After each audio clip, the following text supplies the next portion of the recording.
नमस्कार मंडळी, स्वागत आहे तुमचं आमच्या चॅनलमध्ये। आवाज महामुंबईचा, शोध बातमीचा, कौल मनाचा। चला तर मग आमचे चॅनल लाईक करा, शेअर करा आणि सबस्क्राइब करा।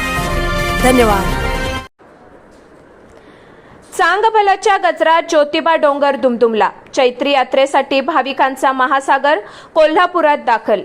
दख्खनचा राजा श्री क्षेत्र ज्योतिबा देवाच्या चैत्री यात्रेनिमित्त आज वाडी रत्नागिरी येथील ज्योतिबा डोंगर भाविकांच्या गर्दीने फुलून गेला आहे। ज्योतिबाच्या नावानं चांगभलच्या जयघोषात आणि गुलालाच्या उधळणीत संपूर्ण डोंगर गडद गुलाबी रंगात न्हाऊन निघाला आहे।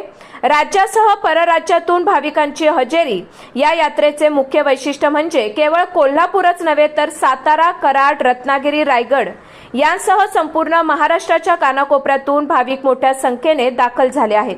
महाराष्ट्रासोबतच कर्नाटक आणि देशाच्या इतर भागातील लाखो भाविकांनी दख्खनच्या राजाच्या दर्शनासाठी रांगा लावल्या आहेत। विशेषतः कोकण आणि पश्चिम महाराष्ट्रातून पायी पालखी सोहळे आणि सासनकाठ्या घेऊन येणाऱ्या भाविकांमुळे यात्रेला मोठे स्वरूप प्राप्त झाले आहे। गुलाल आणि सासनकाठ्यांचे आकर्षण।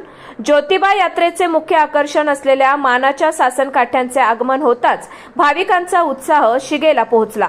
दुपारच्या सुमारास निघालेल्या पालखी सोहळ्यावर टोपल्या टोपल्यांनी गुलालाची उधळण करण्यात आली। यामुळे केवळ मंदिर परिसरच नव्हे तर आकाशातही गुलालाचे ढग पाहायला मिळत होते।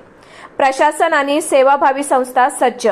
भाविकांची वाढती संख्या लक्षात घेता कोल्हापूर जिल्हा प्रशासन, पोलीस दल आणि पश्चिम महाराष्ट्र देवस्थान समितीच्या वतीने चोख बंदोबस्त ठेवण्यात आला आहे। ठिकठिकाणी पिण्याच्या पाण्याची सोय, आरोग्य पथके आणि स्वयंसेवकांकडून भाविकांना मदत केली जात आहे। रत्नागिरी आणि रायगड पट्ट्यातून येणाऱ्या भाविकांच्या वाहनांमुळे घाटातील वाहतुकीचे नियोजन करण्यासाठी अतिरिक्त पोलीस कुमक तैनात करण्यात आली आहे। दर्शनासाठी भाविकांना तासनतास थांबावे लागत असले तरी देवाच्या दर्शनाची ओढ आणि भक्तीच्या जोरावर भाविक आनंदाने या सोहळ्यात सहभागी झाले आहेत। आवाज महामुंबईचा चॅनेलसाठी सुनील ढेबे, कोल्हापूर।